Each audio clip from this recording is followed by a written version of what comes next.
बिस्मिल्लाहिर्रहमानिर्रहीम।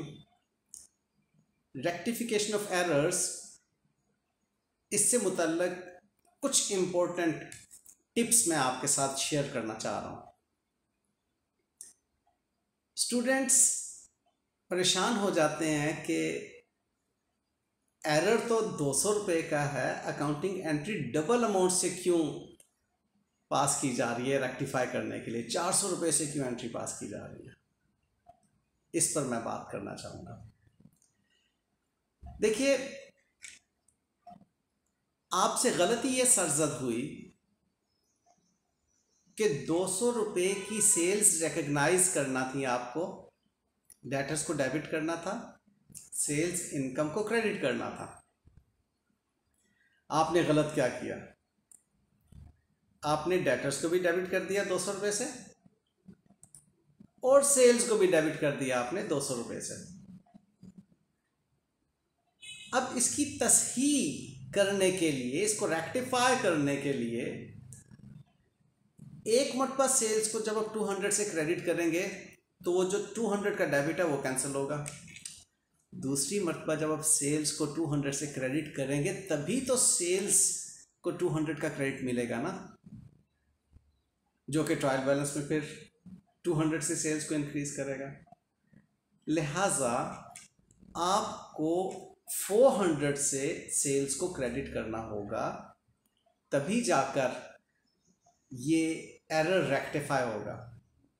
अब अगेन इसके डेबिट के लिए डेटर्स तो दुरुस्त डेबिट हुए हैं, तो हमें फिर सस्पेंस अकाउंट को डेबिट करना होगा, क्योंकि ट्रायल बैलेंस में ऐसी सिचुएशन में डिफरेंस नज़र आ रहा होगा क्रेडिट साइड पे 400 का, क्योंकि क्रेडिट साइड लो हो गई ना आपकी 400 से।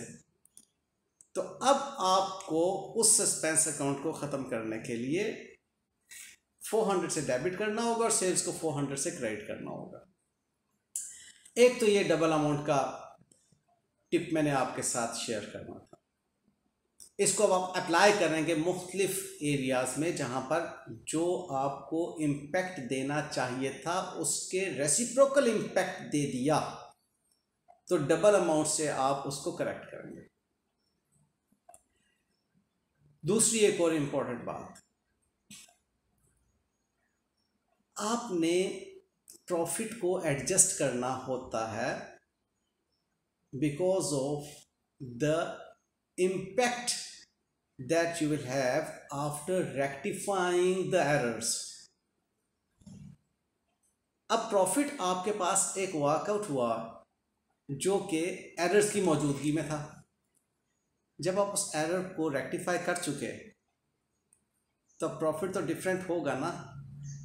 किन सूरतों में डिफरेंट होगा? अगर इनकम से रिलेटेड और एक्सपेंस से रिलेटेड कोई अकाउंटिंग हेड रेक्टिफाइंग एंट्री में डेबिट या क्रेडिट हो रहा होगा तो ऑब्वियसली प्रॉफिट की फिगर चेंज हो जाएगी, होनी भी चाहिए।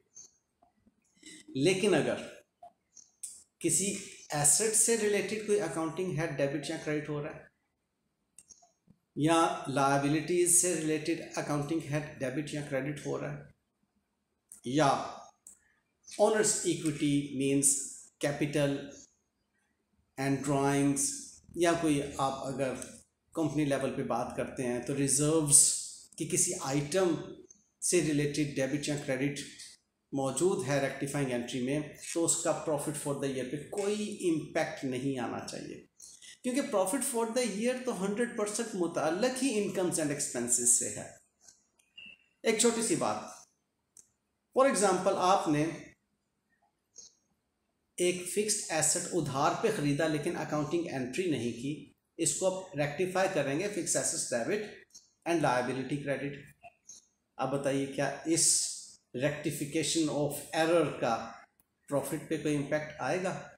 हरगिज़ नहीं आएगा, क्योंकि इसमें कोई भी इनकम से रिलेटेड या एक्सपेंस से रिलेटेड हेड ऑफ अकाउंट नहीं है। तो एक छोटी सी प्रेसी आपके साथ मैं शेयर कर देता हूँ कि अगर इनकम से रिलेटेड हेड हो या एक्सपेंस से रिलेटेड हेड हो, रेक्टिफाइंग एंट्री में डेबिट हो रहा है तो प्रॉफिट्स रिड्यूस होंगे।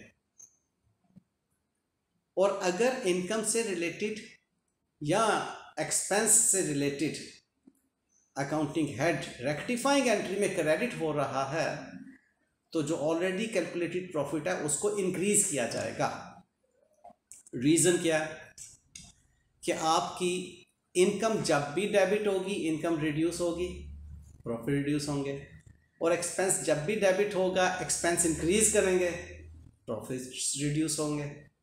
और इसके वाइस वर्सा देखते हैं, इनकम्स जब भी क्रेडिट होंगी इनकम्स इंक्रीज होंगी, प्रॉफिट्स इंक्रीज होंगे, और एक्सपेंसेस जब भी क्रेडिट होंगे एक्सपेंसेस डिक्रीज होंगे तो प्रॉफिट इंक्रीज होंगे।